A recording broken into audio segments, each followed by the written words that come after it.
Joining us now is National Climate Advisor Gina McCarthy, the former head of the EPA during the Obama administration. So glad to see you again. This is our first interview since this new administration. Welcome, and Earth Week, Climate Week on NBC and MSNBC, all of our platforms. Thank you. The tough issue is that all the major environmental groups want the administration to make this bigger pledge to reduce emissions as proof that we're serious about it. And also because we have to catch up for what was lost over the last 4 years. What's going to happen? What are you going to say on Thursday and commit to? Well, Andrea, first of all, thank you for having me back again. It's great to be here. And, you know, President Biden is equally committed as any environmental constituency to make sure that the U.S. is positioned to once again be an international leader on the issue of climate change. He certainly understands the science, but he also understands that we have a real opportunity here. Clean energy offers us this. We have an opportunity to grow millions of really great union, high-paying jobs, and he wants to grab that opportunity.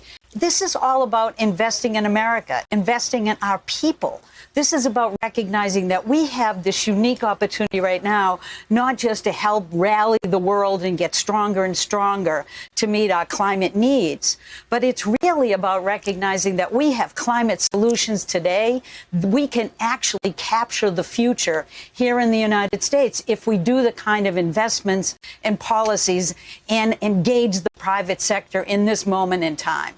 It is a wonderful opportunity. It is not a sacrifice.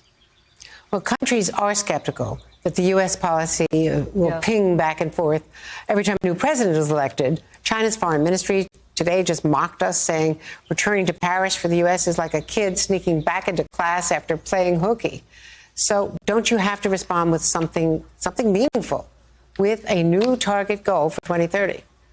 Well, we're doing two things, Andrea. We're doing the target goal, and we're calling the world leaders together so that the president himself can articulate this commitment.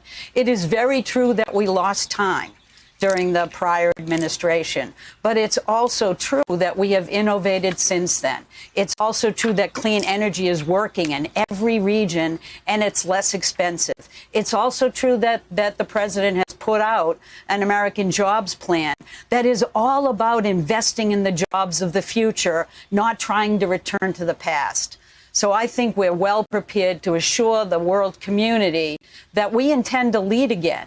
But we also intend to do it in a way that's going to bolster our economy, make us more sustainable, build those jobs of the future, restart our manufacturing, invest in our infrastructure, get broadband all across the U.S. The kind of things you'd expect America to invest in, because it's all about us, our people, getting us to a position of leadership once again. And we're not going to give up on that. We are going to pledge deep commitment, and we're going to meet that commitment moving forward.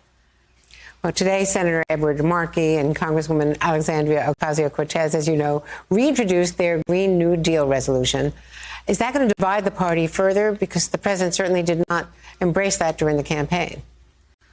Well, we have our plan. We've articulated our strategy, and we're going to stick with it. One of the things I think they recognized is we have lots of opportunities to recognize that during this transition, we have communities that have been suffering, and we have workers that if we don't invest in them, they will be left behind.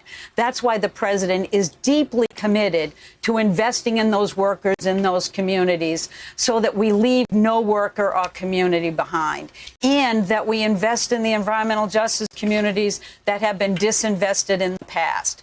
President Biden intends to make good on his commitment, not just to join Paris, not just to have a good commitment, but to have a bold one, and to marry that with bold investment strategies so that we can achieve clean electricity by 2035, we can achieve net zero by 2050, and we can ensure that 40% of the benefits of our actions go to those communities left behind.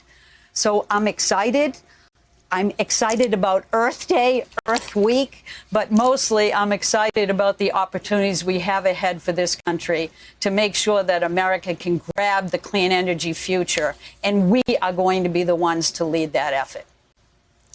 Where do you stand on the UMW's plan, which includes some renewables and, carbon capture for coal? Is that a bridge possibly to Senator Joe Manchin?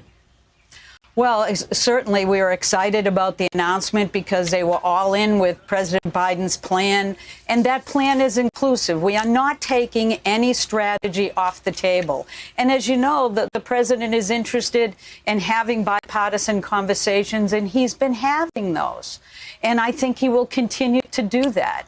But he does want a plan that's bold. He does want a plan that meets this moment and that positions us in the future to actually grab those jobs, grab that manufacturing, grab that supply chain back again that we've ceded to other countries, and do it in a way that protects people and puts them back to work.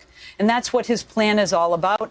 I'm happy that Senator Manchin embraced that. I'm happy about the coal workers embracing it. And we hope that every labor community and every union will see that we're in this for them because we're in it for the people in this country.